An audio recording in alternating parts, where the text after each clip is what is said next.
টানা কয়েকদিনের বৃষ্টিকে অজুহাত বানিয়ে রাজধানীর খুচরা বাজারে ফের সবজির দাম বাড়িয়েছে ব্যবসায়ীরা। সরবরাহ সংকটের অজুহাতে এক সপ্তাহের ব্যবধানে সবজির কেজি প্রতি 10 থেকে 20 টাকা বাড়ানো হয়েছে। তবে বাজার ঘুরে দেখা গিয়েছে সরবরাহ স্বাভাবিক থাকলেও অসাধু ব্যবসায়ীরা কৃত্রিম সংকট সৃষ্টি করে বেশি দামে পণ্য বিক্রি করছেন। পাশাপাশি ভোজ্য তেল, মসুর ডাল, মাছ, মাংস ও ডিমের দামও বেড়েছে।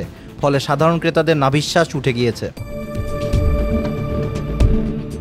2 অক্টোবর রাজধানীর বিভিন্ন খুচরা বাজারে ঘুরে দেখা গিয়েছে বরবটি 80 থেকে 85 টাকা, ঢেঁড়স 80 টাকা, ঝিঙা 70 থেকে 80 টাকা, লাউ 60 থেকে 70 টাকা, সিম 200 টাকা, কচুরলতি 80 থেকে 100 টাকা, কাঁকরোল 80 টাকা, গাজর 120 টাকা ও পটল 80 টাকায় বিক্রি হচ্ছে। ফুলকপি ও জালি কুমড়া 50 টাকা, আলু 30 টাকা কেজি দরে বিক্রি হচ্ছে। অথচ এসব সবজির দাম এক সপ্তাহ আগে অনেকটা কম ছিল। সবজি কিনতে আসা ক্রেতা অভিযোগ করে বলেন, বৃষ্টি হলে বিক্রেতারা সরবরাহ সংকটের অজুহাত দেখিয়ে দাম বাড়িয়ে দেয়। বাজারে পর্যাপ্ত সরবরাহ থাকা সত্ত্বেও অতিরিক্ত দাম নেওয়া হচ্ছে, যা অযৌক্তিক। তবে বিক্রেতারা বলছেন, আড়ত পর্যায়ে দাম বাড়ায় তাদেরও বেশি দামে কিনে বিক্রি করতে হচ্ছে।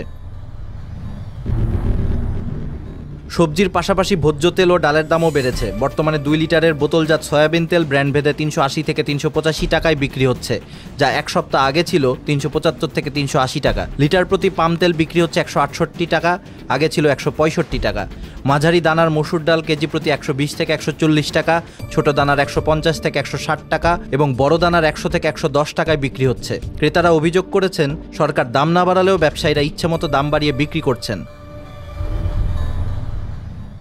এদিকে রাজধানীর খুচরা বাজারে মুরগি, গরু ও খাসির মাংসের দামও বেড়েছে। ব্রয়লার মুরগি কেজি প্রতি 180 টাকা, সোনালী মুরগি 280 টাকা, গরুর মাংস 750 থেকে 800 টাকা ও খাসির মাংস 1100 থেকে 1200 টাকায় বিক্রি হচ্ছে। ফার্মের ডিমের ডজন বিক্রি হচ্ছে 140 টাকায়।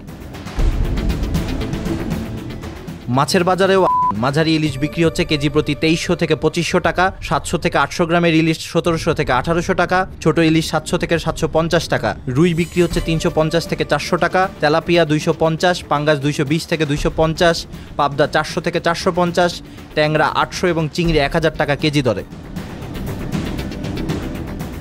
ভোক্তাদের অভিযোগ, ব্যবসায়ীদের সিন্ডিকেটের কারণে প্রতি বছরই বৃষ্টির অজুহাতে বাজারে অস্থিরতা তৈরি হয়। সরকার কার্যকর তদারকি না করলে আগামী দিনগুলোতে নিত্যপণ্যের দাম আরও বাড়তে পারে বলে আশঙ্কা প্রকাশ করছেন ক্রেতারা।